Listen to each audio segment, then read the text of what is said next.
basically using the ambience here as our usual free music.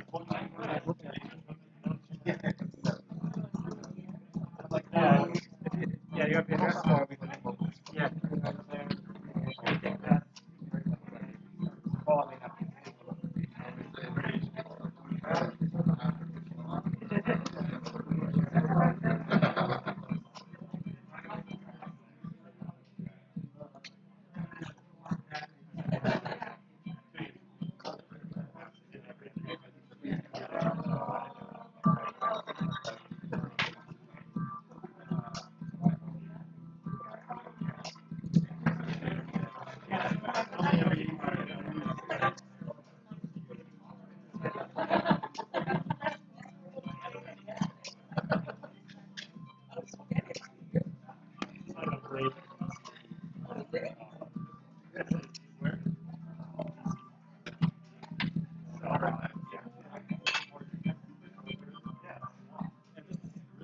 Paper, just write it down. See if I can get it up there.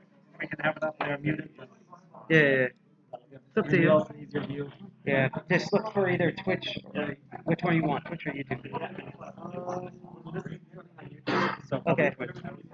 Twitch is DEFCON 201 Live. 201. DEFCON 201 Live, all one word. Okay. Yeah. You put it on mute just in case. Yeah.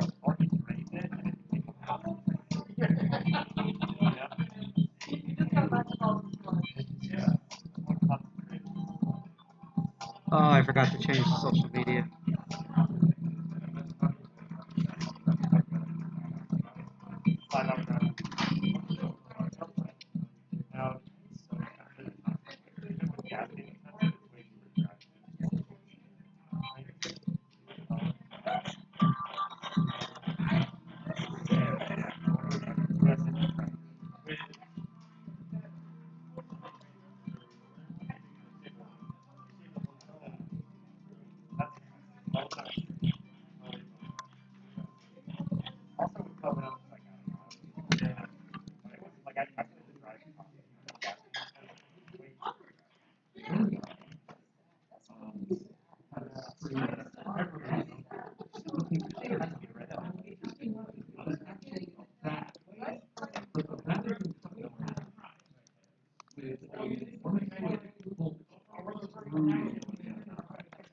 He was prepared for breakfast, lunch, and dinner.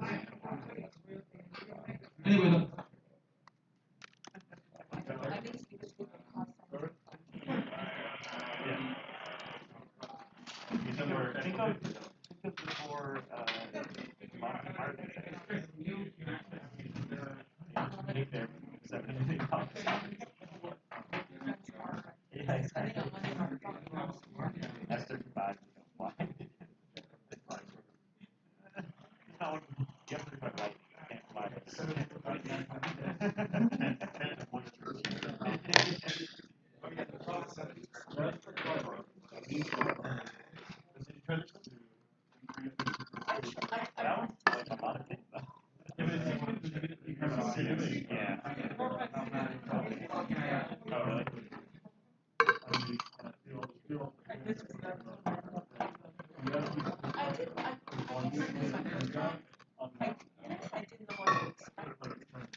Hey, where did my two-pinner go for the Lockpick Extreme? The two-pinner for the Lockpick Extreme.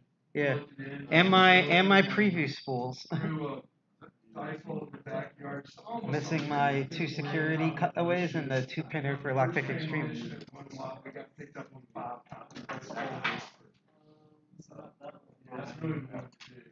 Gonna be starting soon in the second half.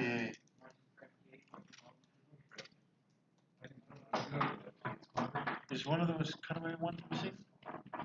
Both are missing, and then the two-pinner for this one. There's one here with like those, like, this kind of key in it, right? Yeah. I think I see them over there on the table. Okay. Let me do this because no one should have been touching anything. People, oh, sure, yes. Okay, here we go. It's free for all. Here's a lockpick. It might be handy if you, the master of unlocking, take it with you. Looting through the rubble, leaving cities war-torn, still incurring war scorn. Ragged and I'm forlorn, trying to unlock this. Open with my lockpicks, punching with my second hand every time the clock ticks.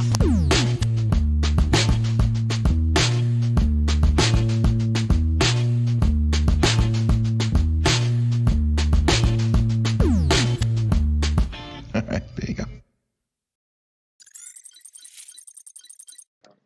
All right, I think. Well, I always keep forgetting this each episode. We are not crypto barons. We are masters of unlocking. I also think I might be chipmunking here, so we're gonna find out. Let's see. Oh, nope. Audio's coming perfectly through. All right. Oop, there's the logo thing. This is gonna be such a slapdash stream because I didn't even know what was going on with what during everything. There we go. So, hi everyone out there on the inner tubes. Welcome to the DCG 201 live stream. Hope everyone, seems like everyone can hear me okay. Who am I? With my crazy hair, I'm Sidepocket. I'm one of the two co-founders of DCG 201, formerly known as DEF CON 201 or DC 201. We are one of the many DEF CON groups that exist across the United States and around the world. And weird stuff going on in the room. And if you want to know more about us, our website's currently on the fritz, but we do have a Medium blog that I'm posting up here right now. We also have, let's see, our social medias. We are on Twitter at DEFCON201 and J. We're also at DEFCON201 on Instagram and a bunch of other different platforms. I'm going to post a big link tree in there so you can all check that out. And yeah, so let's get this on the way here. So this show is called The Master of Unlocking. I just want to put out there, I'm not a master of unlocking, but I do train and teach people on how to pick locks, how to do bypasses, how to do physical security in general, and that's what we do on this show. We take a look at lock mechanisms and see how they work and such like that. I am currently at A New Hope, not the Star Wars movie. The Hackers on Planet Earth, which is a conference I've been going to way before before me and G.I. Jack formed a DEF CON group out in New Jersey. It's masked on the inside because New York can't get their stuff together. So, just trying to be like, not trying to, we try not to spread digital or physical viruses, basically. So before we get into the episode now, I especially want to make a note that we are not a Tool-sponsored stream, even though I am a Tool member. But I do like to go over the 2 rules before we get into things, and then we have a shout-out to our charity, and then we're going to do this for as long as we can. I think we're going to do like to 10:30. One is do not pick locks that you rely on. And do not pick locks that you don't own. I would normally go into detail about this, but we're short on time, so I'll just leave it as that. As long as you know those 2 things, do not pick locks that you rely on, and do not pick locks that you own. You can watch any current or previous episode. I also want to point out that we are all this month until the end of August, we are raising funds for the National Abortion Foundation because of the terrible SCOTUS ruling that has destroyed people with uteruses rights as well as general privacy rights, all of that. We've set the goal for 400. We're going to see how that goes. Weird sounds everywhere. What? I feel like the aliens are invading this room. We're in the Lockpicking Village at New Hope. But yeah, if you can spare $1 or $5, or you want to go crazy and do all the 400, I just put the link in the chat where you can donate through Tiltify, which is completely safe. You can also scan that QR code in the corner, as well as if you're on Twitch and you scroll down, we actually have a little widget where you can donate. So what I have here is I have my entire kit out here, sans 2 different, no, they actually got them back, yeah, 2 different tools. And there's a bunch of people, as you can probably hear in the background, over in the corner working on stuff already. And I'm going to kind of do a lecture of like how locks work, show off some stuff, and then I'm going to let them go at them. I might interview a few people on the stream, and then I will warn that at one point I'm going to kind of get really quiet near the end because I have a talk at 11 p.m. tonight, Eastern Standard Time, on the retrospective on the Hotel Pennsylvania. So that's going to be a thing. So I have to finish my slides. So that's how that's going to work. So we're going to go on a quick break as I reposition the camera, and I think everything will work out. So stay tuned for a couple of seconds. Here we go.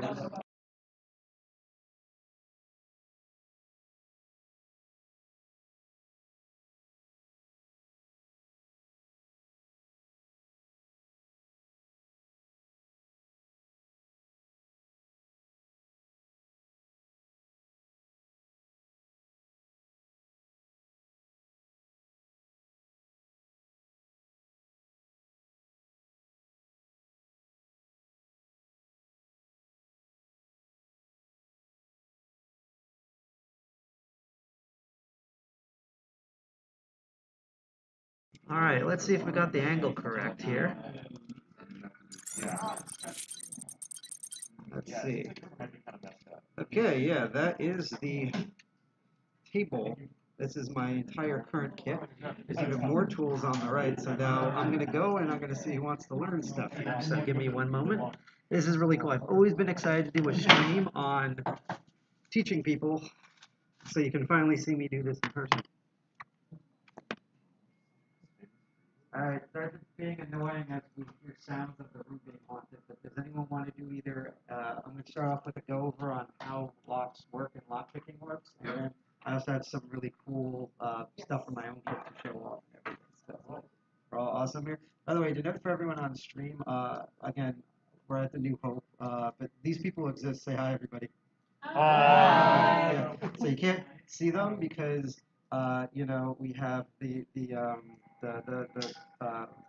Facebook Bureau of Investigations doing everything online. So we're trying to, like, you know, I'm already doxxed enough as it is by my own volition.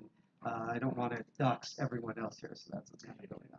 All right, so I believe this is it, clear lock. So, so how many people have been particularly at the table to my right, fiddling around with locks? Who's here learning this for the first time? So we have a bunch of different hands everywhere. Holy crap! And who are the old fogies who used to pick like locks on payphones and stuff like that?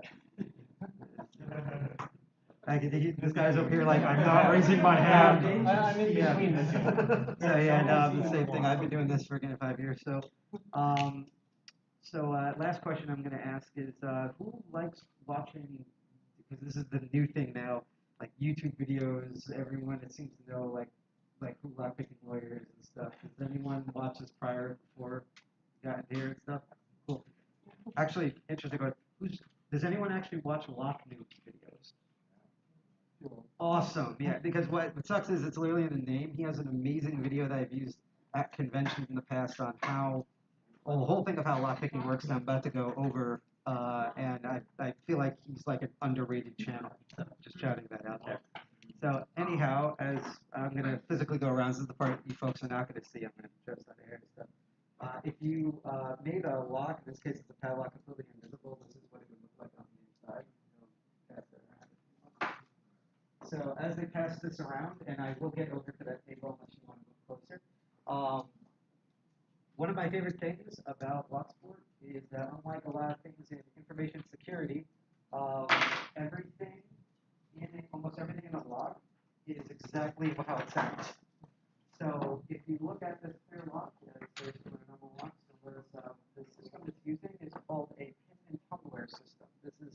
The system is used, I would want to say, like, especially in the United States, like 95 to 97% of most locks that exist is this type of lock system.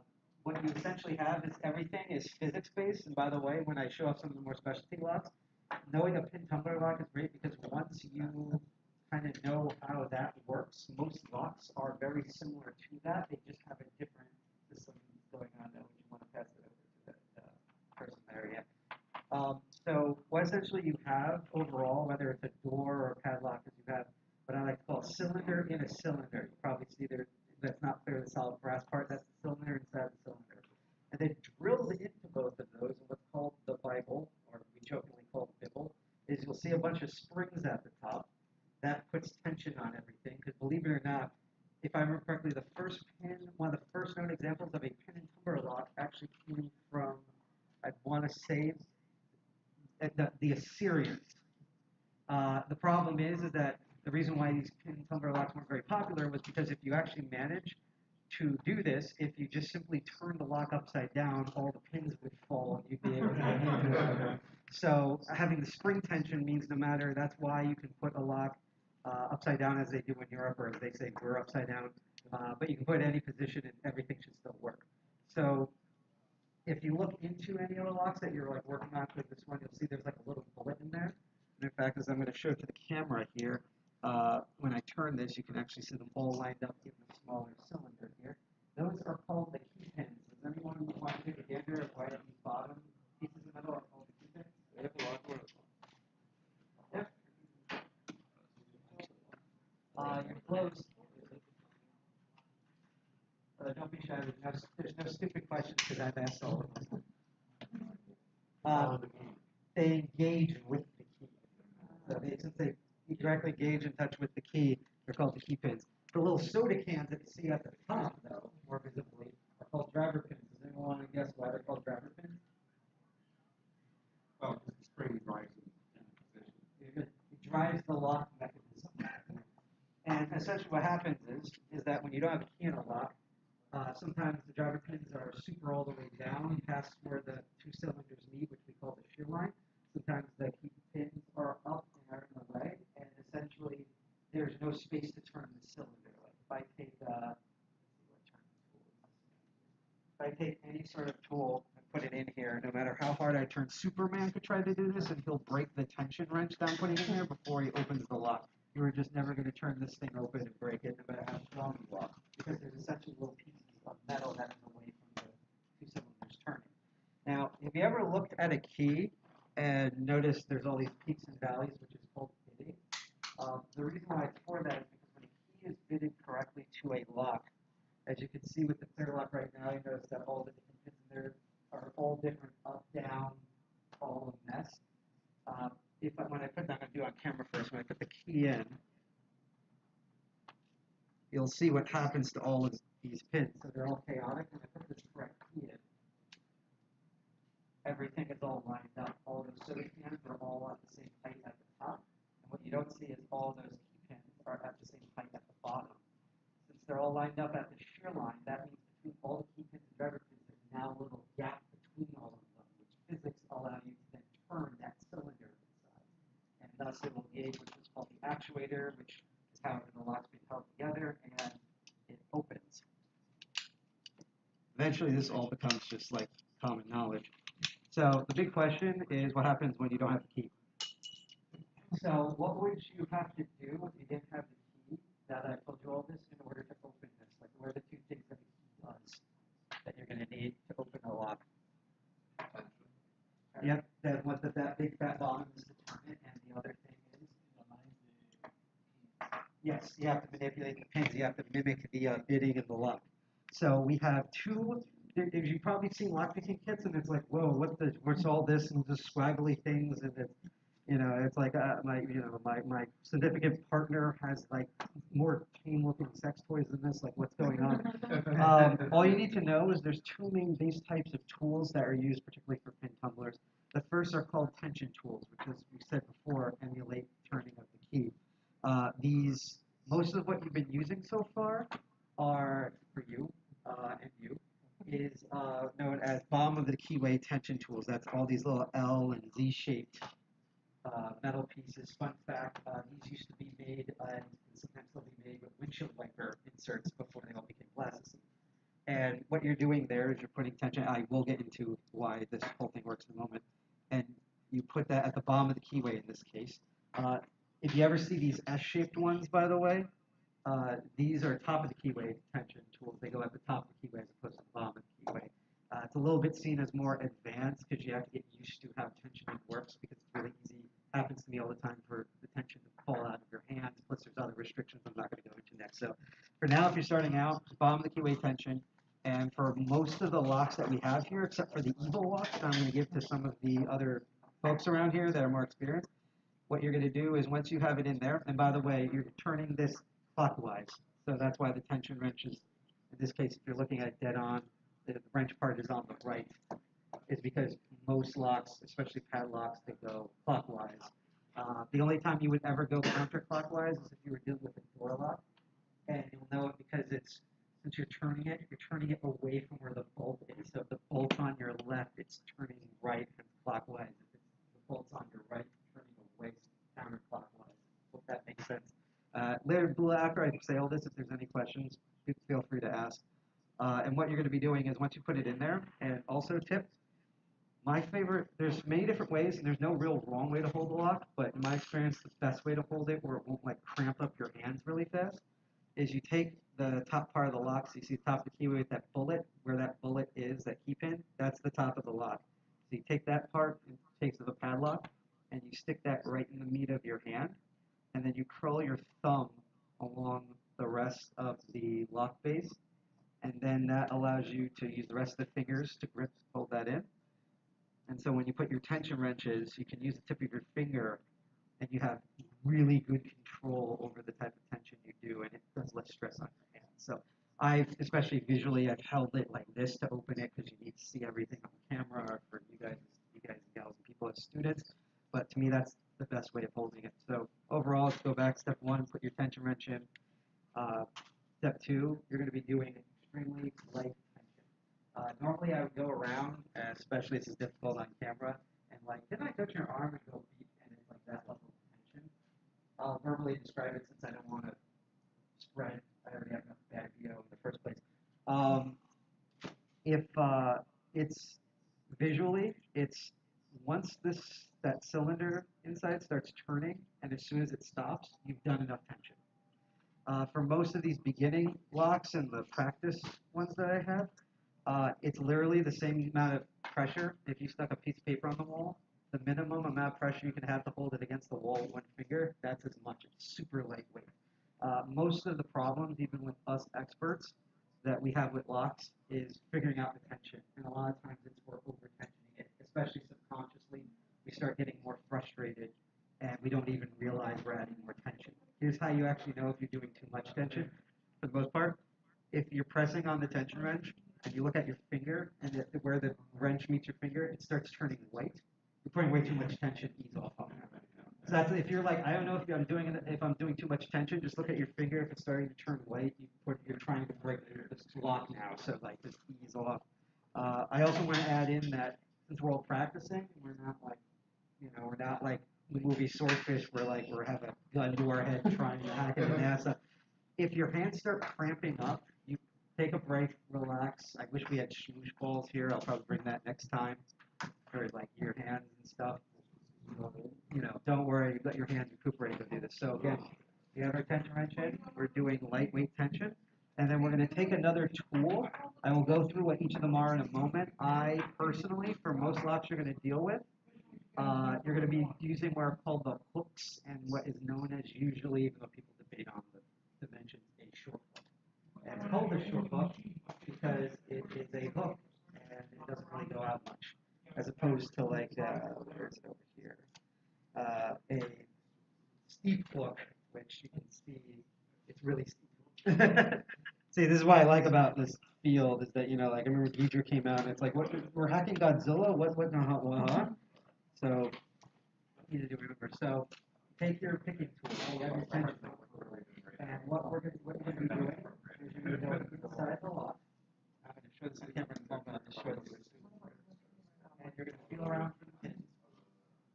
And I'm going to explain the really complicated thing of what's going on, what you're doing. And I'm going to say easy to remember thing that you're doing.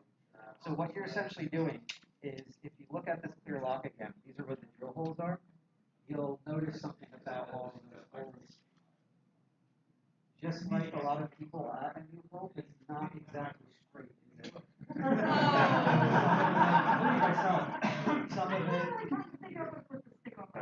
Some of this is, I want to get that later. We're going to sticker up this case in a bit. So yeah, some of those drill holes are a little bit to the left, to the right. It's like the United States political map. It's all over the place.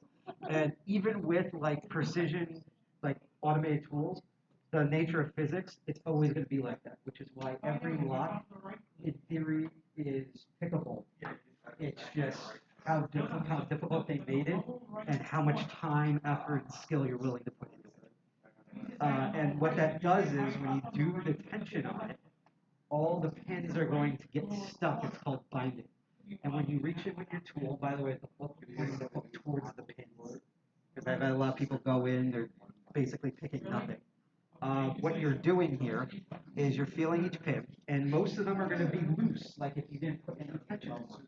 But then there's going to be that one pin, binding pin, that does not want to move. And you're just going to push up on that while you're keeping the tension the entire time. Until, if it's quiet, you might hear it click. You'll feel it snap into place, and it's loose again. That means the driver pin is set to the top, key pin's loose on the bottom. You've set that pin. Now you find the next one, and the next one, and the next one, and eventually all those pins will line up. Sometimes you only need to move two, sometimes you need to move all of them, depends on the lot. And you get open, and when you get open, you say to open. Now, I want to put in one other thing, and I'll tell you the easy way to remember this, because we really need to put this in the certain slide decks that an organization that's not here should make. And that is when you open any of the practice ones, because a normal lock will never let you do this. Only rotate it like slightly, like at most 90 degrees. Like just do an L and put it back.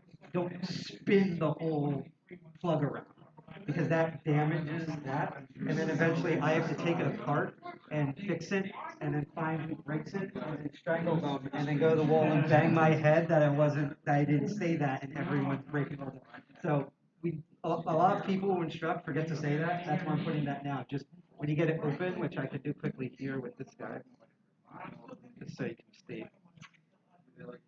I say quickly, and I have a camera shy. Oh crap here. This will happen where like there we go. Like you see how it's like slight. That's all you need. Once it's actually turning like that, then you don't have to do the whole thing. Now, if you can't remember the whole feeling and binding order and stuff like that, I'm trying to see.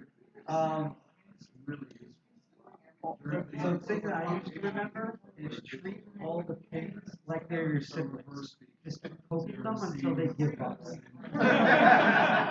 So that's the key. That's the key to remember on all of this. Now, before we get into potential questions, and I want to do a little bit of show and tell after work and stuff, let me just go over the different types of picks that you might run into. So, as I already said, you have the different hooks. Most people in lockpicking usually end up defaulting to hooks. There's no one best tool. I'll put it this way. Your best tool in your kit is whatever opens the lock.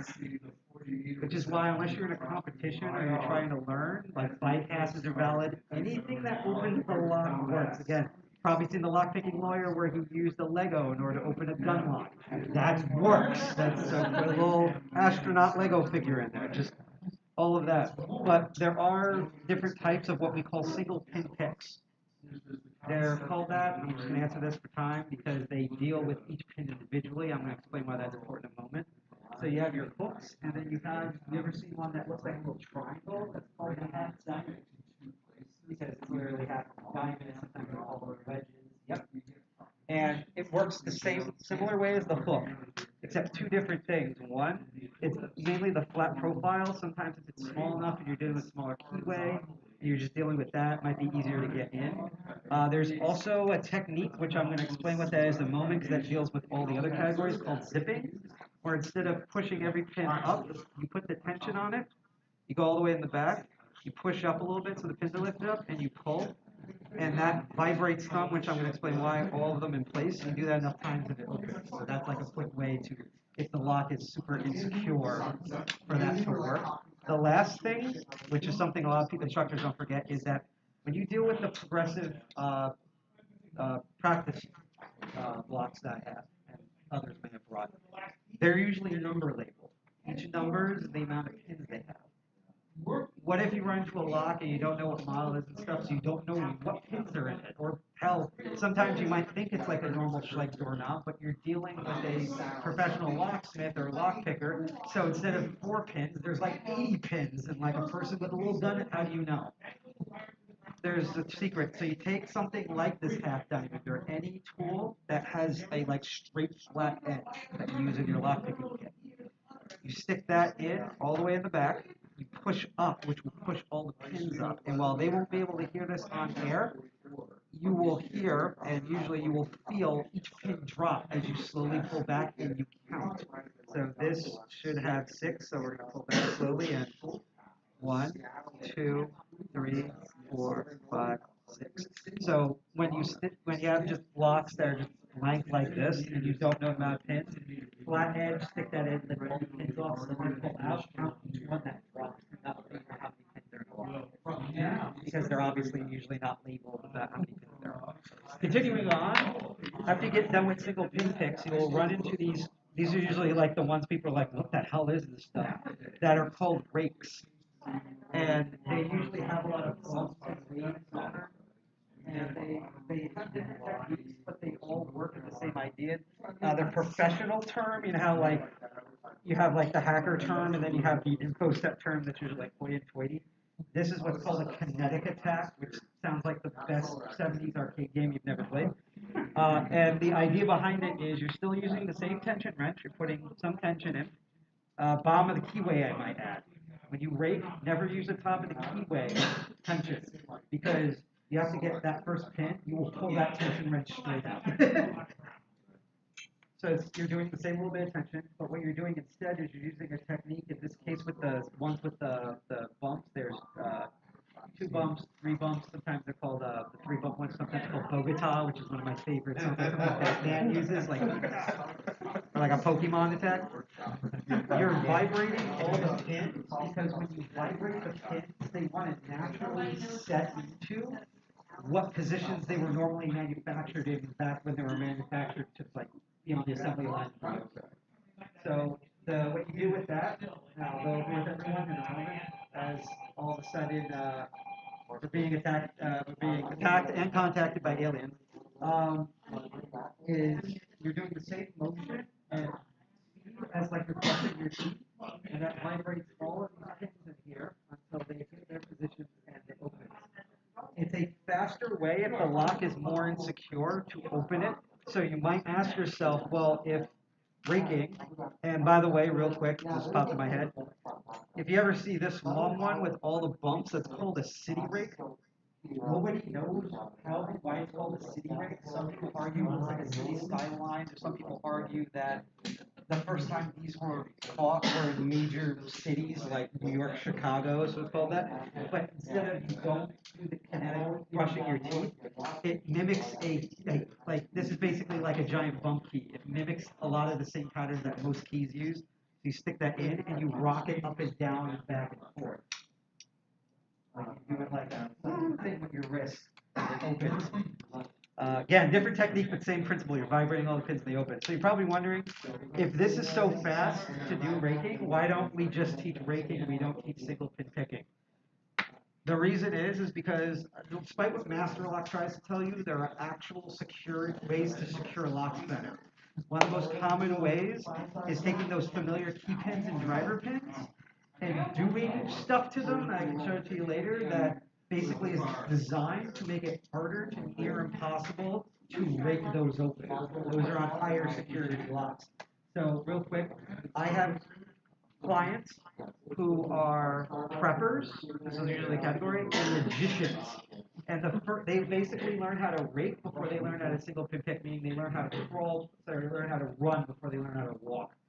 And so they're used to all these low security ones, and then someone eventually gives them one that has like decent security, and they can't rake it open because that's where it's designed. And then they come to me and cough up money, and I show them how to single pin pick those particular security things. So that's why we teach any lockpicker works with their stall teaches how to pick the pins individually before raking.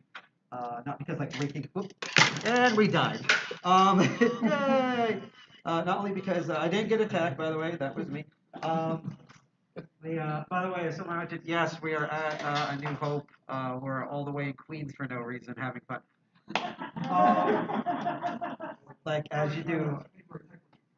So, what was I getting to here? I forgot what I was going to say. So, basically, that's like... Yeah. Yeah, so that's why any lockpicker worth their salt will teach single pin picking, thank you by the way, before raking, because once you get to raking, it's just a different technique, and pretty much every time you deal with a lock with actual security, you're going to be single pin picking it open because of its security features. So before I do some quick show and tell stuff, does anyone have any questions for me so far about basics of lockpicking? Did everyone understand that? Did you all hear me mostly clearly? Okay, awesome. Anyone? Trust me, I'll put it this way. The first time I did what's called a master lock number 3, and everyone's like, oh, master lock 3 is easy. You put a ham sandwich here, open. It took me a week when I started out. So that's another thing, which is why I live stream this. All of us started out the same way you all did in this room. So don't feel bad that you're working on supposedly easy lock and you can't get it open. Everyone that you think is really impressive with Lockpicking Lawyer got stuck on this when they started out. So if an idiot like me can learn this and do this for over 5 years and instruct now, you can do it. Especially I'm telling you stuff like certain things that I wish someone told me when I started out. So don't ever feel. Also, the lockpicking community is in any place is usually very open. So no matter how noobish your question, everyone, including myself especially, will sit there and take their time. People learn in different ways. And we all want you to open locks, and we all want to help you through it. The only people who don't want you to open these are the lock companies, because eventually you'll learn how a lot of them, master lock, are really sad. Where you eventually realize that, for example, master lock number 3s are the Internet Explorer's of locks and stuff like that. So is there any other questions before I show some interesting cool stuff? Awesome. Sorry. I just got, I got, No, you got. yeah, I'd say, well, feature of the lecture, I want to show you that, or maybe you must know about that, those new master lock combination locks, where you don't need a tool and you code them. Well, what's interesting, do you mean the actual, the wheel ones or the dial ones? The ones with the 4 wheels, numbers on the Yeah, bottom. that's a whole thing. So actually, if you don't mind, I'll go into a quick thing about this. So there's a shimming, so this is called a Master Lock 175. A lot of the locks are cloned from other popular best-selling locks. So a lot of times, if it looks similar to another lock you've seen, but you just don't know the company, it's probably a clone of that. 175, which is one of the earliest made in the mid-70s combination locks, is one of the most commonly cloned locks. This one, it's an M1, funny enough, M176. This one came out about 6 years ago, and it has the same guts as this one that was designed in the 70s. So it has all the same security flaws, despite like 30 years of time passing. Again, so if you think Canonical and Oracle are sad, you have never seen lock companies. And what's fascinating about this is that most people, and I have this in my toolkit, and you can make these with soda cans and beer cans at home.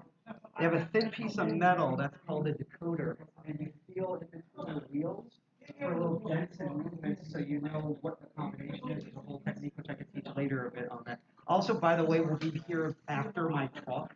So just hang around. I won't be live streaming and picking stuff, so I'm available after my talk. And if you ever see me, especially tomorrow, you can stop and talk, because I'm just going to be recovering from certain things and going around. So what he's talking about is that Master Lock eventually started making this type of lock, which their whole thing was, we're going to solve every single problem that the 175 ever had. So they did everything. They put a giant piece of metal in here, so you can't do, which I'll show you and I can explain later. So you can't do the bypass that.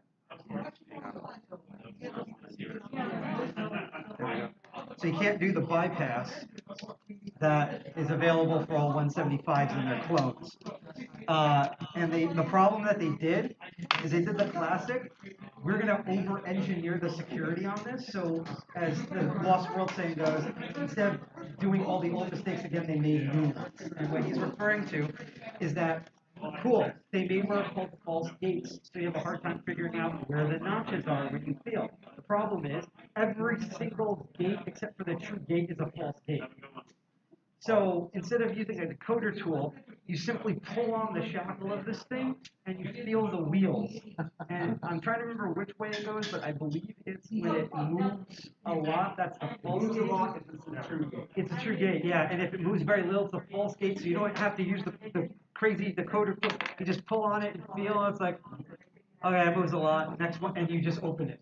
So by overthinking it, all their security, they made it even easier to open with no tools. Was that what you were? Yeah, that's referring- what I'm Yeah. referring to. It's just crazy stuff like that. It's handy if I go to the transmitter site, and oh, they forgot to tell me the code. Well, I'll just decode it. By the way, this is, as LockNoob says, one of the worst locks you can buy. This one, because not only does it have that you can decode it, you can bypass it, as I showed you. It also has a very small 4-pin tumbler on the side, so you can rake and make it open. And I've done all of these. In fact, when I bought this, I was at a Wendy's, and I did my usual thing because was patient was eating, and I picked it open out of the packaging, so I didn't have to shred the packaging. And I looked up, and there were 10 dudes just staring wide-eyed as if I was like murdering a small animal. And I was like, yeah, this, and basically what I learned is 6 of them, this was their main lock that closes their business and their cashier. So that, yeah, that's a whole thing right there. Fun fact, once, by the way, with these progressive locks, once you get to 4 pins on the basic, meaning there's no security features, try the practice locks, which are real world locks. Master Lock 120 and 140, which is funny because they have a security pin in there, but it's so poorly implemented, most people don't even know it has a security pin. And the infamous Master Lock number 3s, because they are 4 pins, basic pins. That's why they're great beginners, and flat bidding. Because the amount of variation between up and down, that is actually another way of security. Because if you have a pin that's super low and then one next to it super high behind it, you have to do, here's a term, reach around that pin in order to get it, because you might risk oversetting or unsetting the other pins because you have to navigate that. A lot of Master Lock products are what's called flat bidding, where there's very little variation. If you look at the keys and almost the bumps are all equal height, that's called flat bidding. That's terrible security. Which is why Master Lock number 3s and 120s, 140, are you here to capture me, or are you here to... Okay, then just checking. Yeah, I have time. Can I capture you? What? Can I capture you? It'll be fun. Do you have 2 great balls? I'm just kidding. Yeah, I do, but yeah. Okay, maybe later. That's a Pokemon reference, by the way. So, what was I getting to here?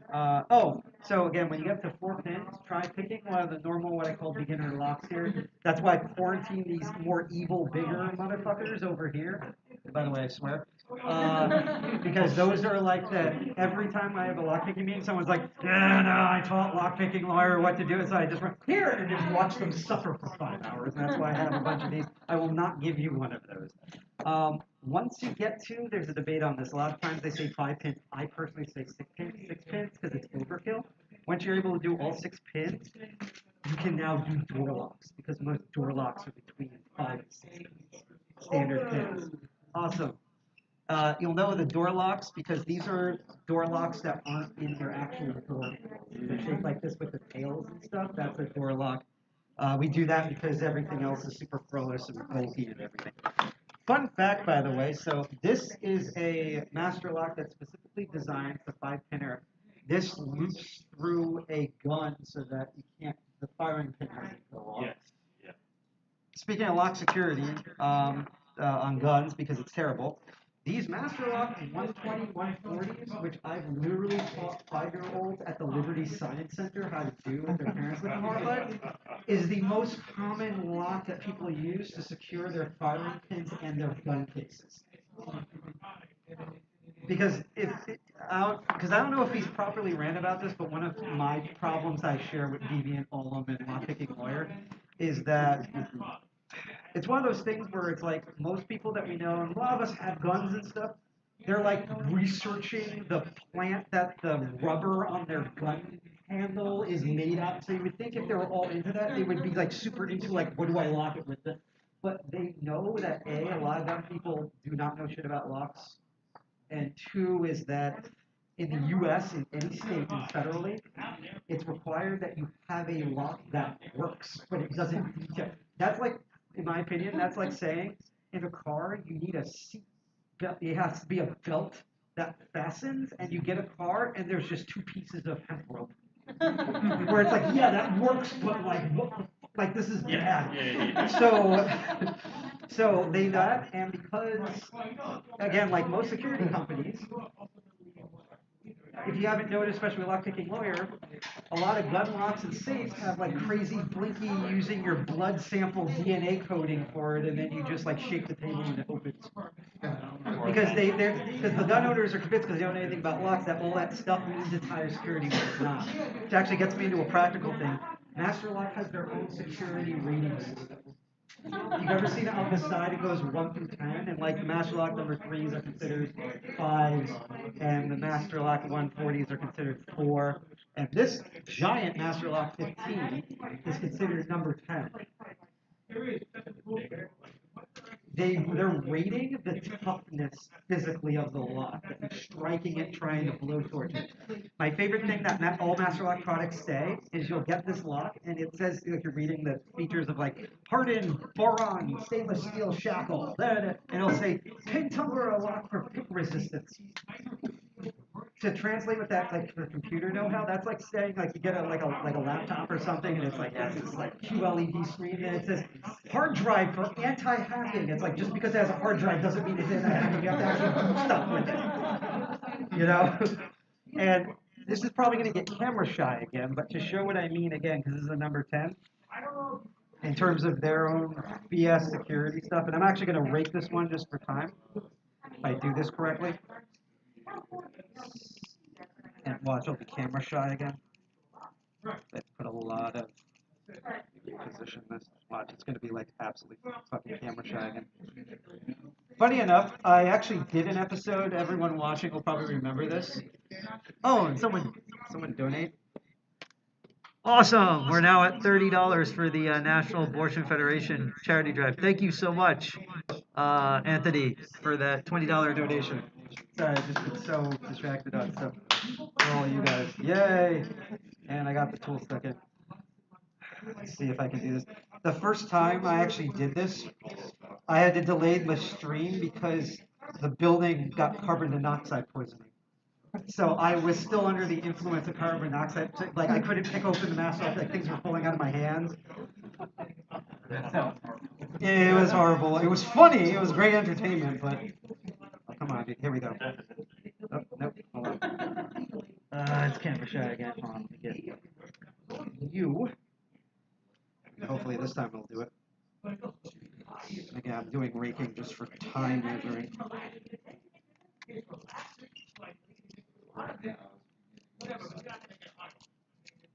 Come on.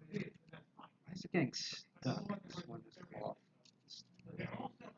These are all the public tools. But anyhow, you'll probably see me do it later. This is 5 pins, nearly flat bitting. It's basically a giant Master Lock number 3. You do a ton of tension on the core, and you pick or do whatever, and it pretty much opens. And that's considered a number 10. And like I said on a previous episode, just because it doesn't open on air, like literally sometimes, and everyone's gone through this in lockpicking, you'll have a lock you open all the time, and then you try to report it. This is why most lock stuff's pre-recorded, and it just won't open. Okay? You're doing the exact thing. You're like, what? And it's usually like headspace stuff. So I guess getting into more specific stuff. So there's 2 types of security usually with locks. Again, one is taking the pin tumbler design and doing weird stuff with it. Again, which I'll pass around. 2 common things to do with the driver pins are what are called spools and serrated. These are blocks that are cut away so you can actually see it. You can also practice thinking. I'm showing it to the. And what they've done is they've cut little segments out of it. They're spools. They're called that because they look like a spool of thread with no thread on it. And the serrated just has multiple cuts in them. And they're designed so that you think you've set the pin and you haven't, because it's going into the moves instead of it actually being a set pin. And there are techniques that go through that. You could also just, for example, make the pin a little smaller, in which you need bigger picks. Most lock picks are what are called 25,000ths of an inch. Sometimes you need a 15,000th of an inch pick in order to reach it there. A lot of your keywords are smaller, things like that. Crazy or called power-centric keyways, where instead of just a slot or a slice, it's all like it looks like the New Jersey Turnpike. It's bad.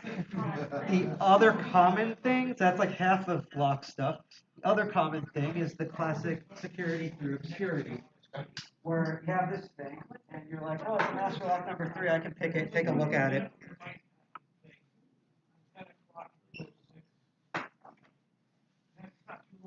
What it simply means is that you've now encountered a lock that has a different mechanism, which means there's different tools that you need to use for it.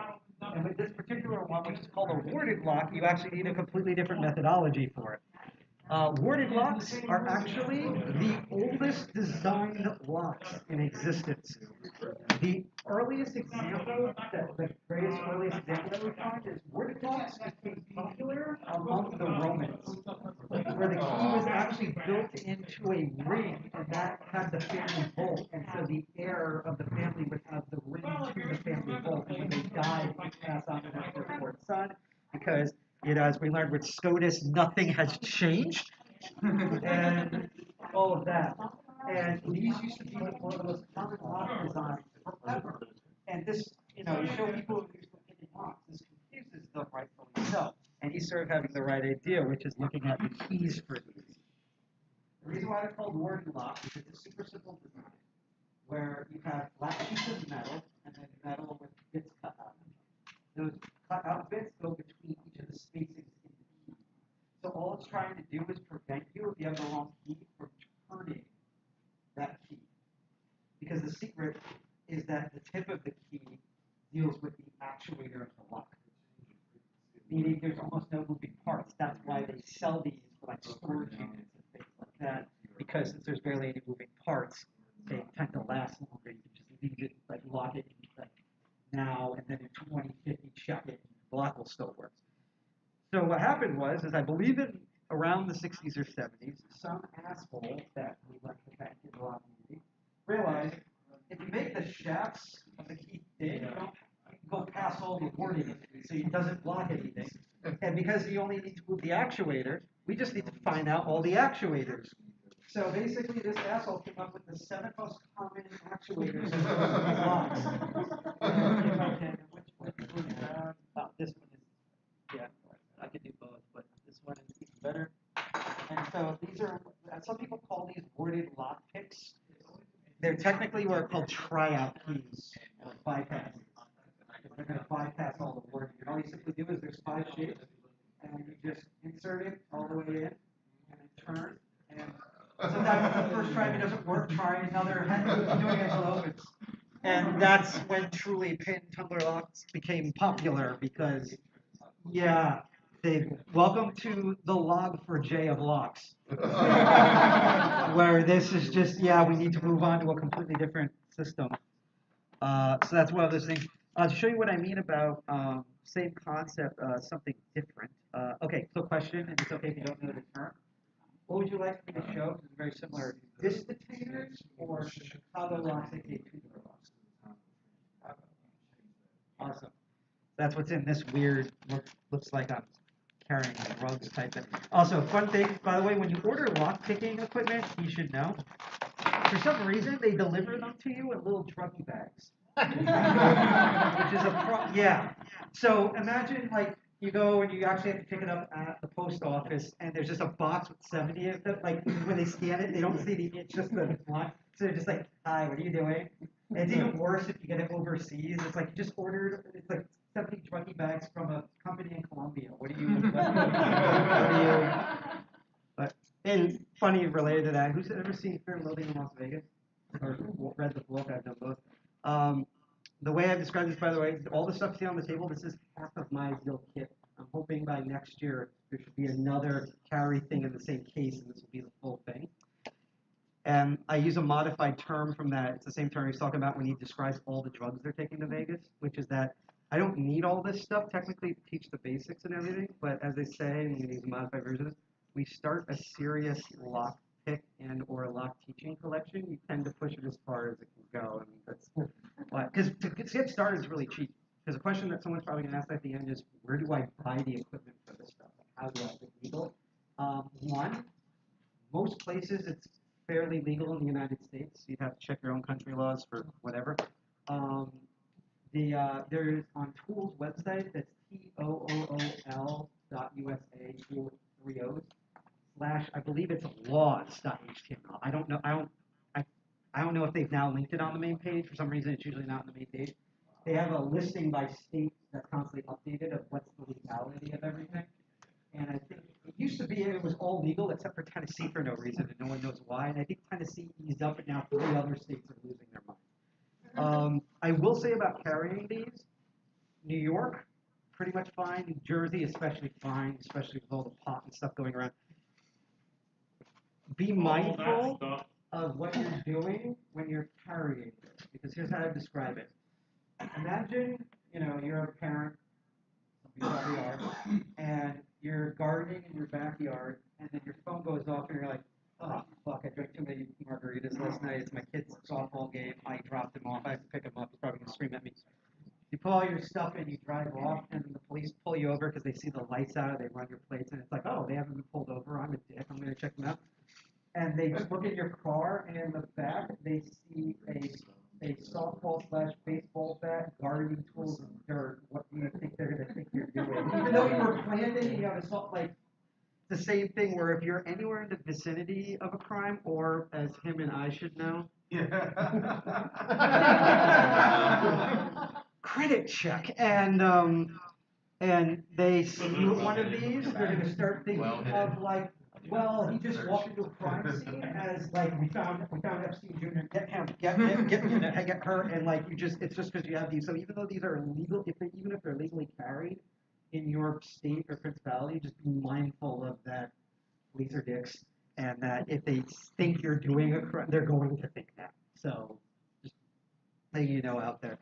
I will say from experience, what's hilarious is that usually when it comes out like this with police officers, I get the other response where they're just like, cool, do you want to come by the apartment and like teach us how to do this? Because like it's not even with crime stuff, it's just the pantry drawer locks all the time, and we need food, and no one calmly hate waiting for so that always happens.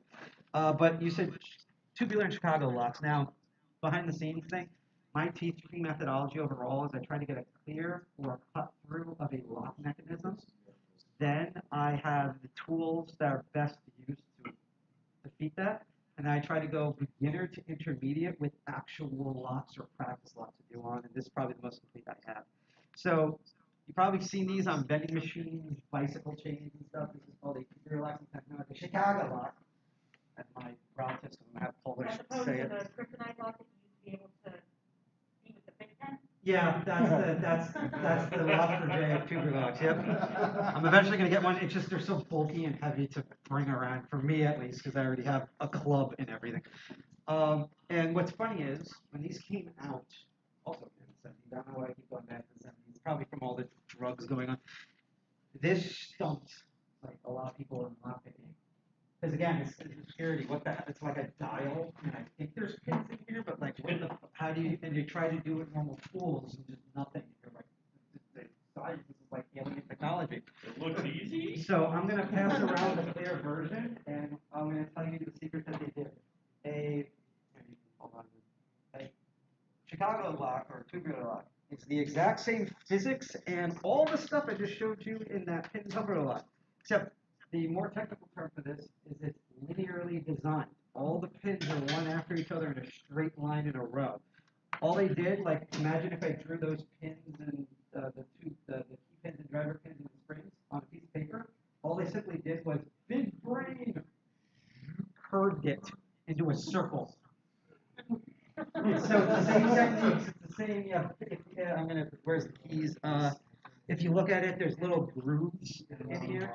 That's the thing to a key, except instead of in a straight line, like I think it's in a circle.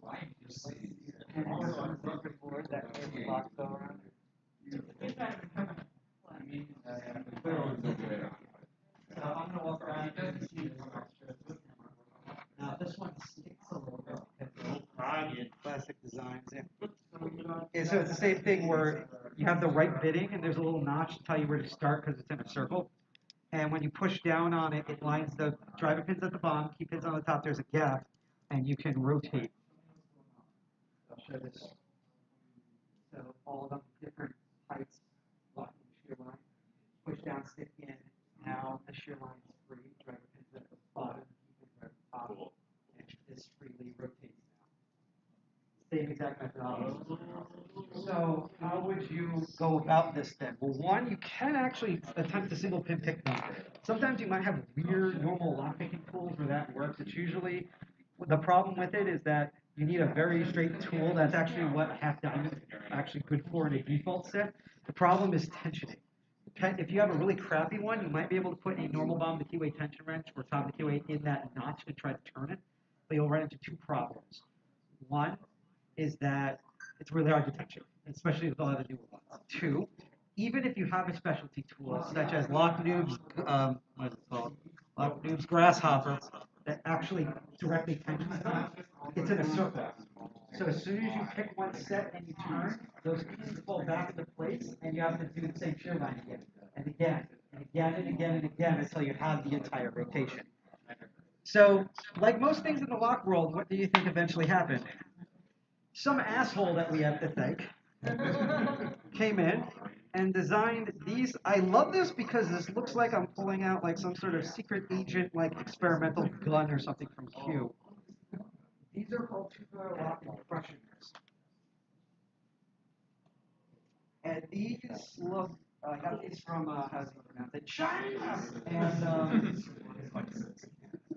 these look, again, they look like it's like, whoa, what is this? And this is literally an entire group of lock picks. It's just designed for tubular. So each of these feeler arms are the individual picks for the different things. And what you simply do with these is there's usually a little ranger, push up on it so that they all pop out, hit the table, push it so that they're all flat. And so all the tops of the feelers and picks are at the edge of the metal tube. Now, I always have a rough time doing this, by the way, so it might not work. Get the correct size, and instead of trying to hit, it's almost like raking, you're pushing and turning ever so slightly at the same time. And it doesn't open, you keep doing it over and over again until it eventually opens unless it's more wrong. So it might be like camera shy or something, so it might not open for some reason.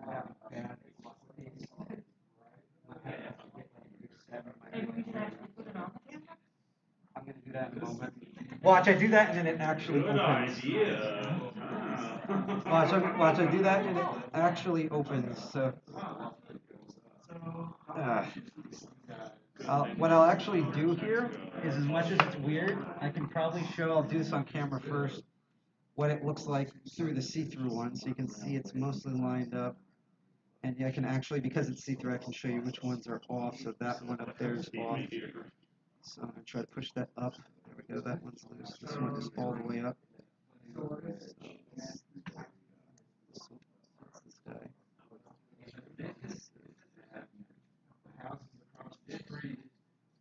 Why aren't you? Hang on a bit. Let me reset.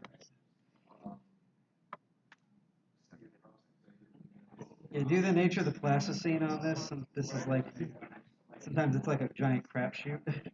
And normally, because obviously I don't have X-ray vision, that would be amazing for lockpicking.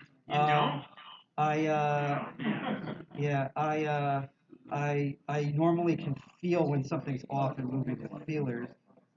But yeah, see, so it turns now. So you can see it. The reason why I'm not rotating it is, again, because of the plastic, because it's mostly plastic, it sometimes sticks. But that's pretty much everything. So you can single pin pick them, and if you want to like develop your skill, you can do that. But most people just get these impressioners, and they go to town on them. Where did I put the? Double check the time because I'm gonna have to finish my slides soon. Yep, I have a couple more minutes. I'm still gonna keep the live stream going. It's just I'm gonna be a little distracting, and everyone can go to the table and deal with any of my stuff as long as it's back. Any other questions? you have time for this container lock?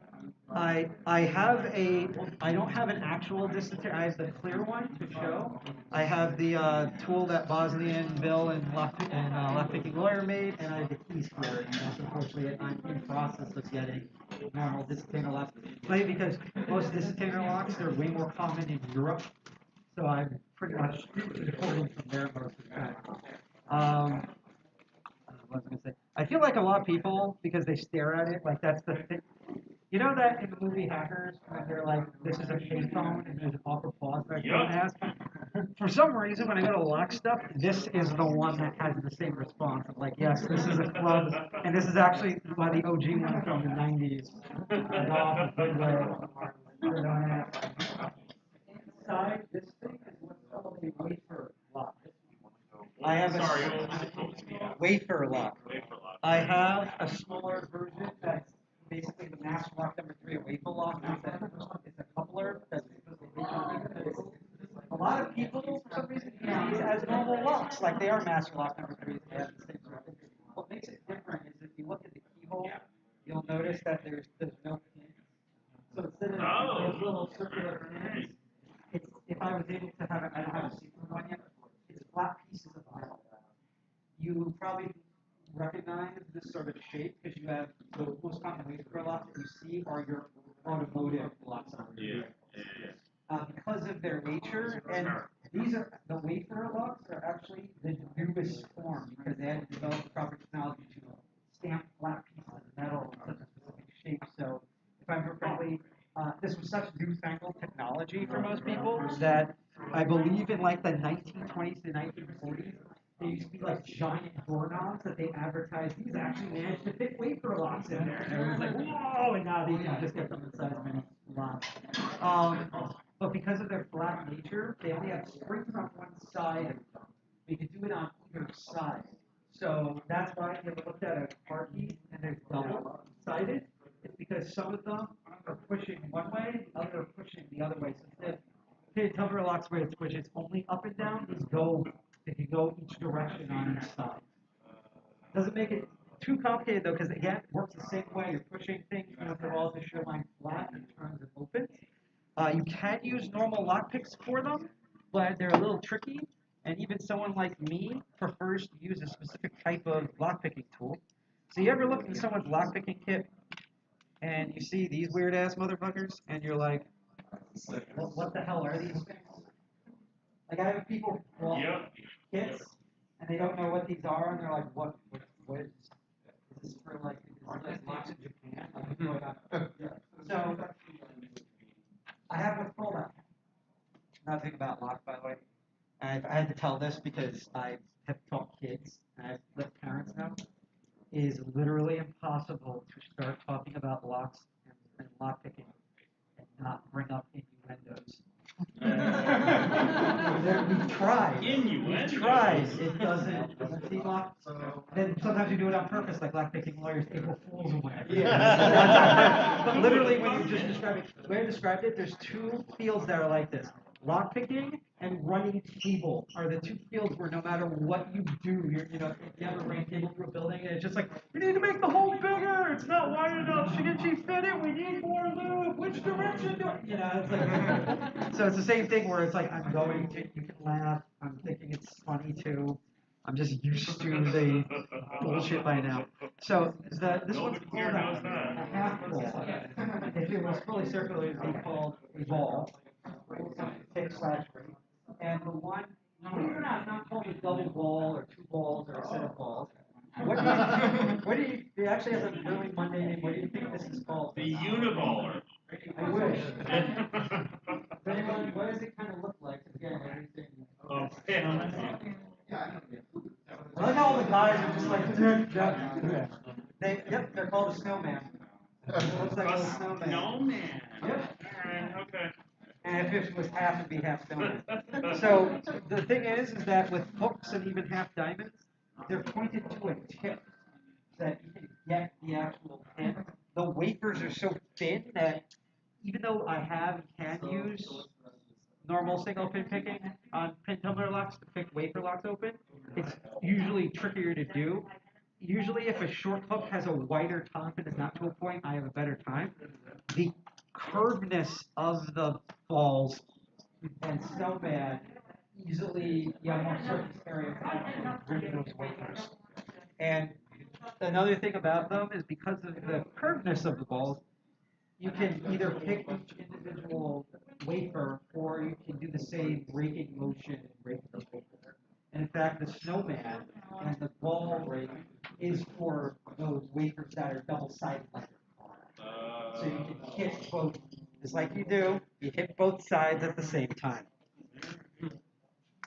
So the club is the same as an automotive lock, and it has a wafer in its both sides. It actually, when it's properly moved, it's easy to pick open. The reason I say properly moved is because this is someone used to use this on their truck for like 20 years. So I was like, this is impossible. And they're like, no, this is easy to put it. And I had to WD, actually like not even the good one, normal WD-40, like it's a car, and then now it works. So literally it's just so full of whatever thing was in his car. I don't want to ask questions about, but that's why I originally didn't open. A note thing also about these sort of wafer locks, not all, but a lot of wafer locks have two shear line positions. So you have to pick it to open, and then to close it, you have to pick it closed. Unlike, because there's no spring thing that pulls it back, they have two different shear lines. So when you pick this open, you then have to pick it again to close it, and it's a different shear line. The last thing I guess I want to kind of show off here because it's kind of cool. So a lot of my equipment, it's a mix of different things, but a lot of my equipment is from a company called Sparrows, because I'm going to go back to where you can get this stuff. There's many different companies. I'm going to go through quick, because one of these days I'm actually going to do a live streaming episode that's just all, it's like, there's going to be no, I'll show stuff, but it's like, where the f do you buy all this stuff? Because people always ask me, and I usually stop the stream and sit down with them and help. I've sold so many Sparrows. I want you to sponsor me. I've sold so many of your stuff. So most of my stuff. Sponsor him! So most of the stuff I get is from Sparrows, and the problem, warning, who's seen American Psycho? Yeah. Do you remember the famous scene that's now a meme where they're comparing business cards? Yeah. That's what happens to what's called everyday carries, or EDCs, for people who own locks. So like if I ran to him, like we're just there, and it's like, yeah, it's a city and a book with this, and it's like, yeah. Thankfully, there's usually not that much of an ego. If it is, like groups are It's a just like big ego outside. thing.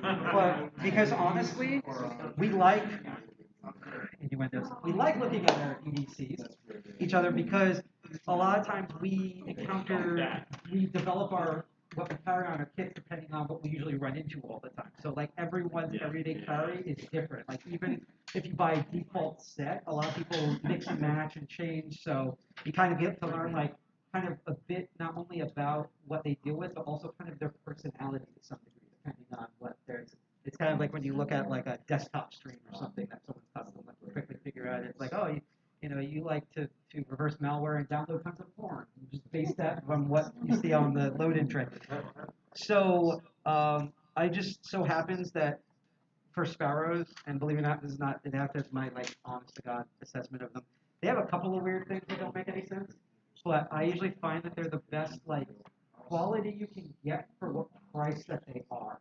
And by comparison, there's actually mainly like one main other company that's usually common about both these to show you for options.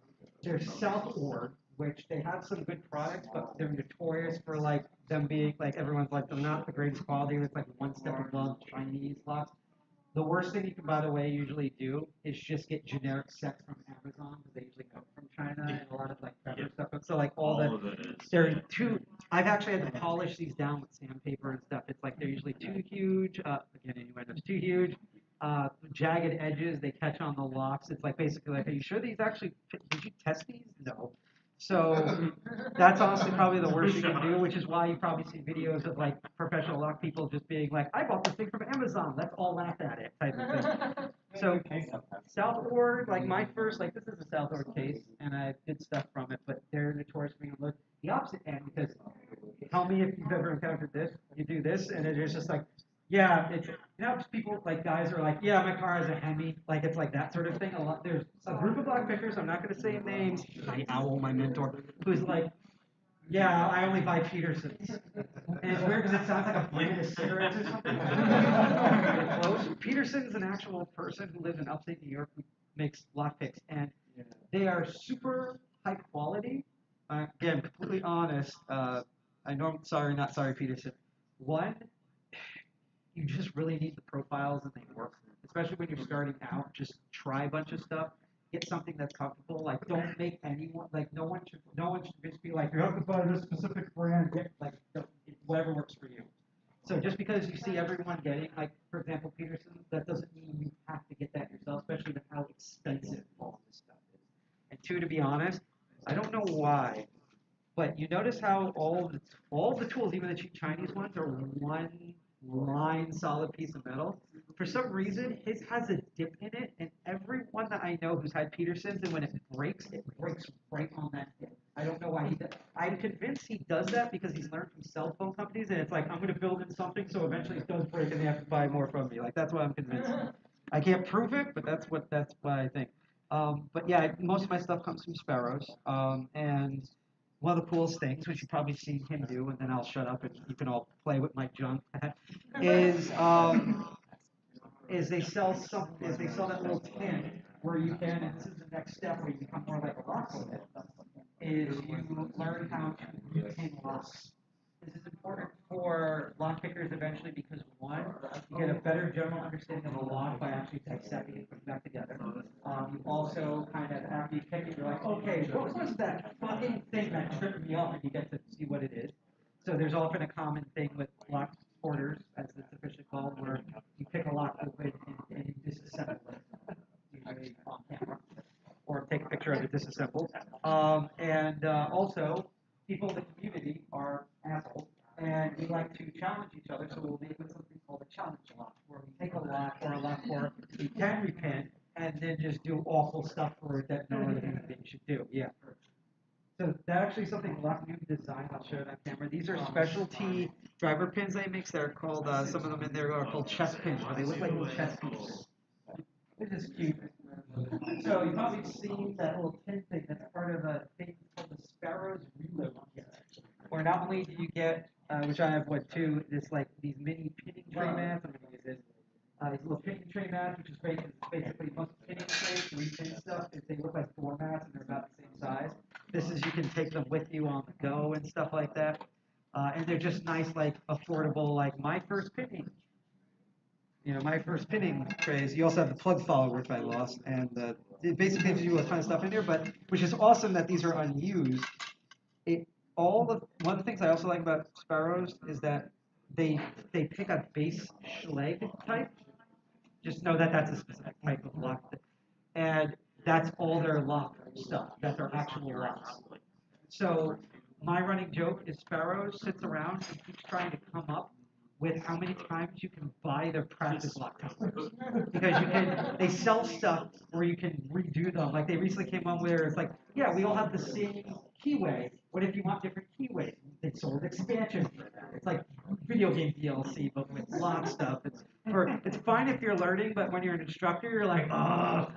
So this is one of the earliest ones, and what they have in here are different colored keys. And so all their beginner 2 through 5 pin practice cores, you can then take apart and change it with these pins that go to these keys.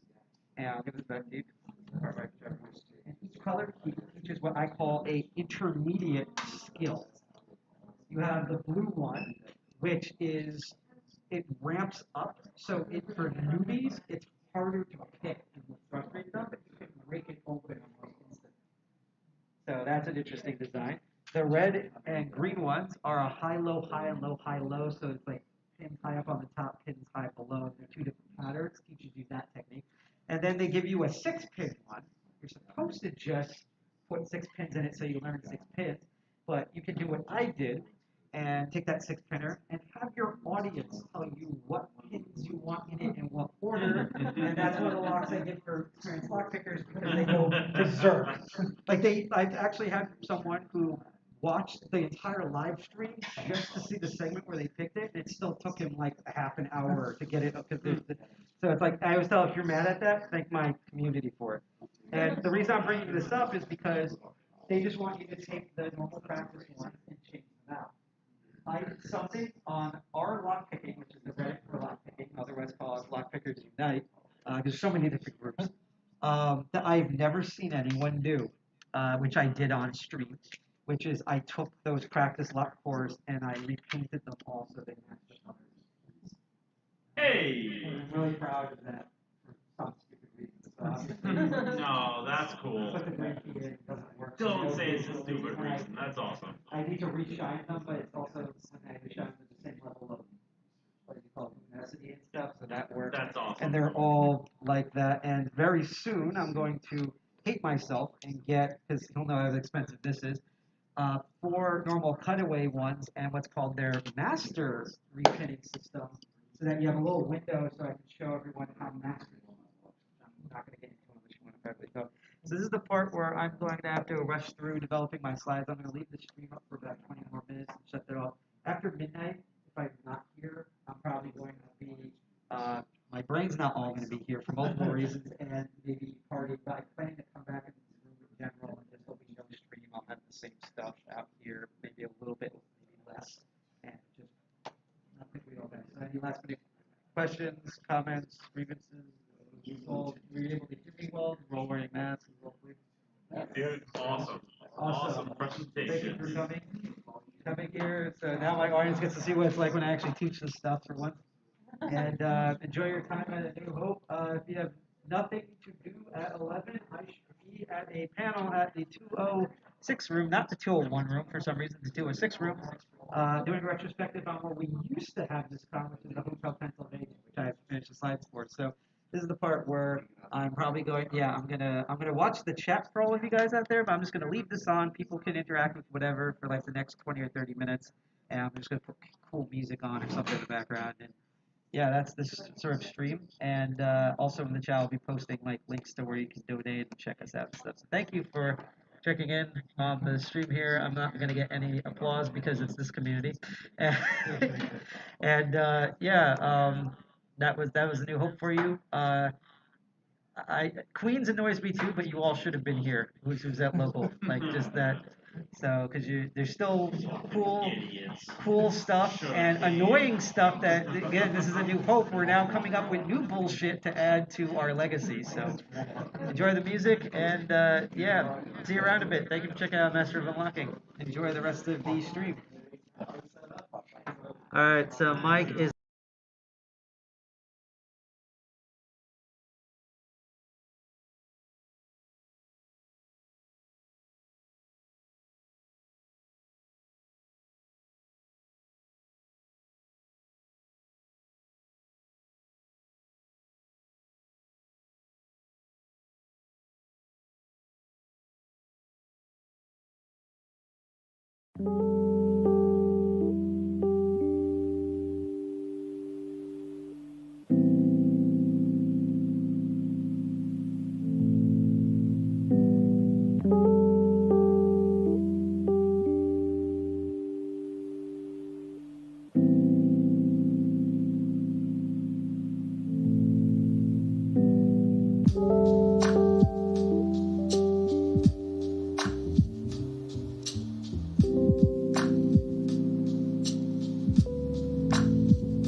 Hard to forget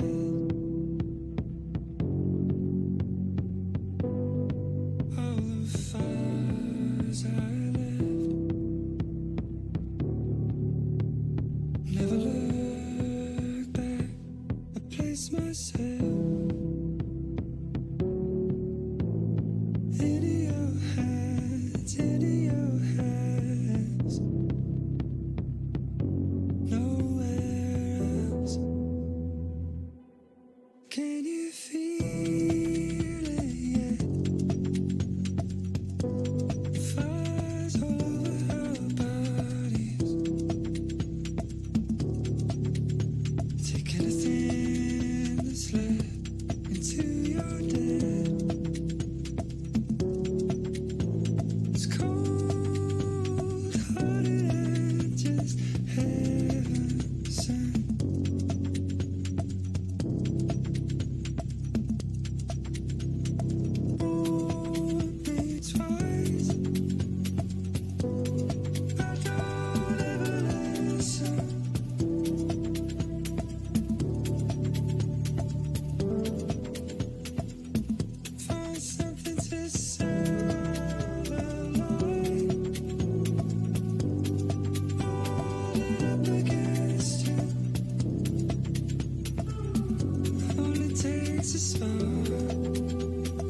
to send me hiding.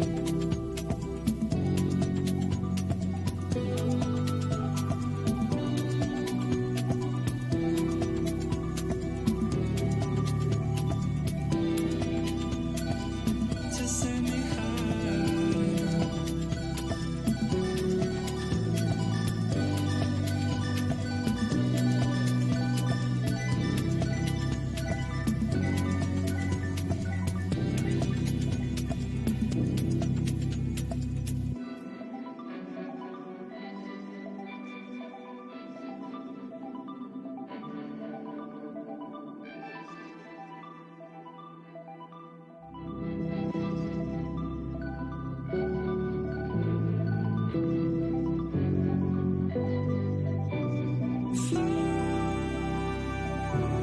Something about wherever you go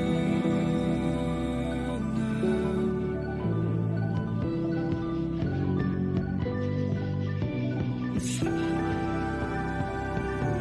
Find something about wherever you go now.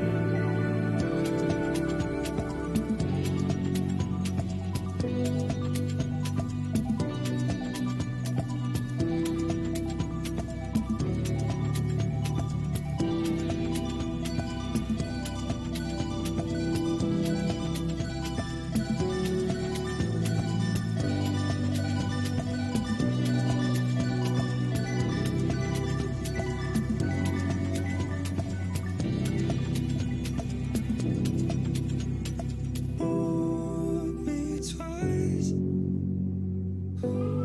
but don't ever listen.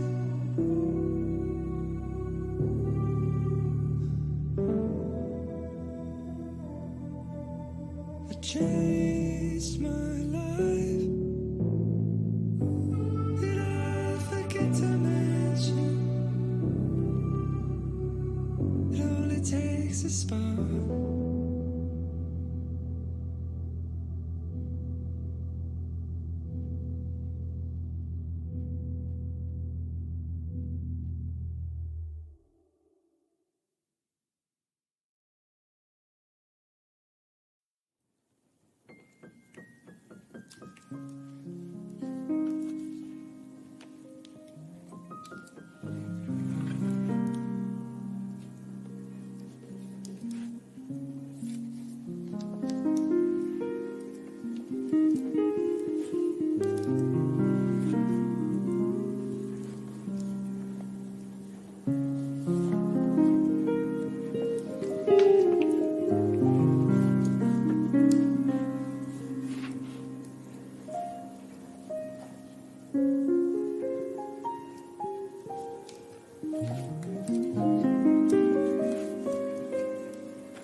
say that practicing Zen is difficult, but there's a misunderstanding as to why. It's not difficult because it is hard to sit in the cross-legged position or to attain enlightenment. It is difficult because it is hard to keep our mind pure and our practice pure in its fundamental sense.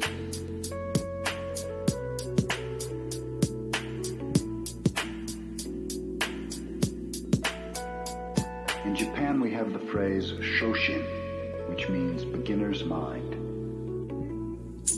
If your mind is empty, it is always ready for anything. It is open to everything. In the beginner's mind, there are many possibilities. In the expert's mind, there are few.